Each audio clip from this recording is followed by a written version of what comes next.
Now, starting with GTP, Pippo Durrani won the pole, setting a new track record with a lap time of 1 minute and 32.656 seconds. Now, the Whelen Engineering Cadillac from Action Express Racing leads an all Cadillac front row, with Sebastian Bourdais putting the number one Chip Ganassi Racing entry into second place.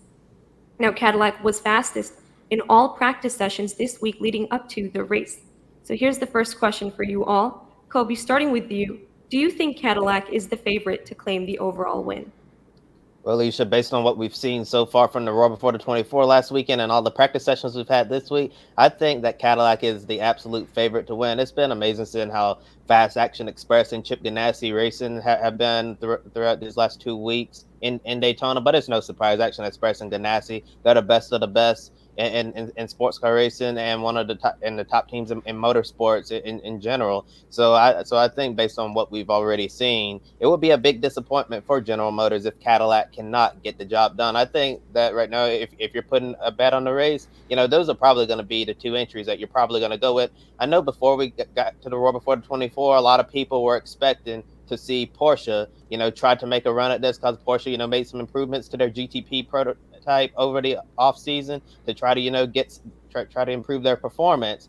Yeah, Porsches look good, but right now it's a Cadillac world, and we're all living in it. So I really do think that Cadillac is the overall favorite right now. Maybe Porsche's a good second, and then the two Acuras from Wayne Taylor Racing with Andretti.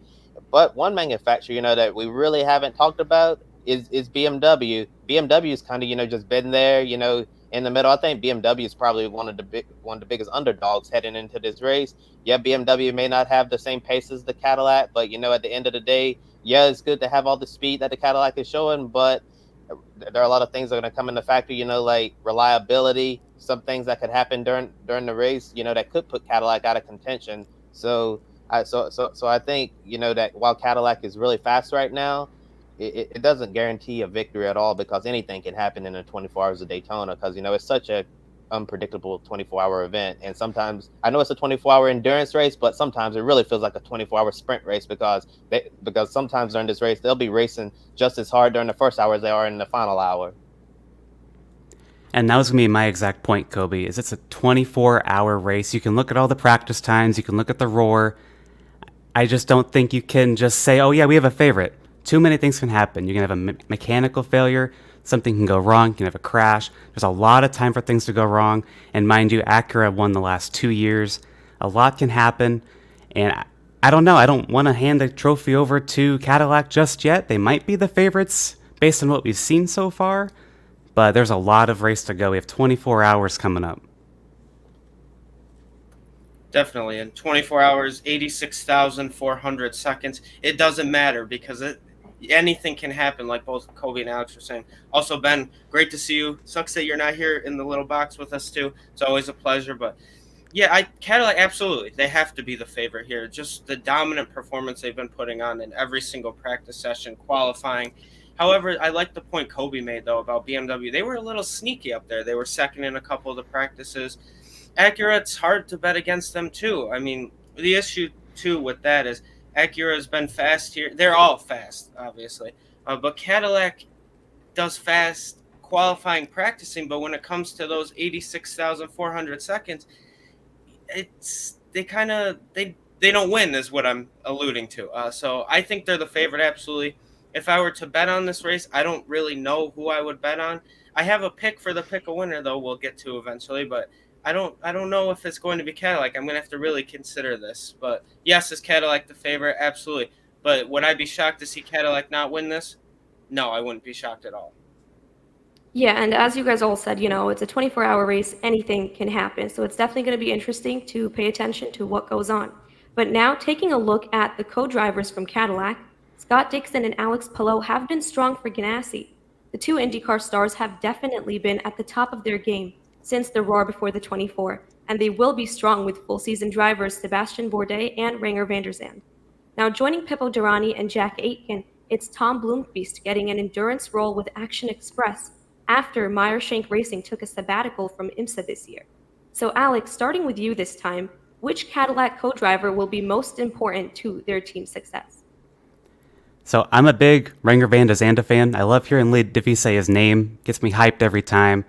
But I gotta say, Tom Blomqvist being an Action Express, that is going to be so fun to watch. We've only seen him at Meyershank Racing, that team, as you said, Isha, not racing in this year's Rolex. That is going to be a powerful dynamic, I think. Blomqvist is just incredible. He's going to be the guy to beat. I really think if Cadillac is the favorite, they have Tom Blomqvist. That might be a big reason why. But I also want to shout out, as I said, Van der Zande. But I also want to mention Pippo Durrani, always solid in this race as well. Cadillac's got a lot of good drivers this year.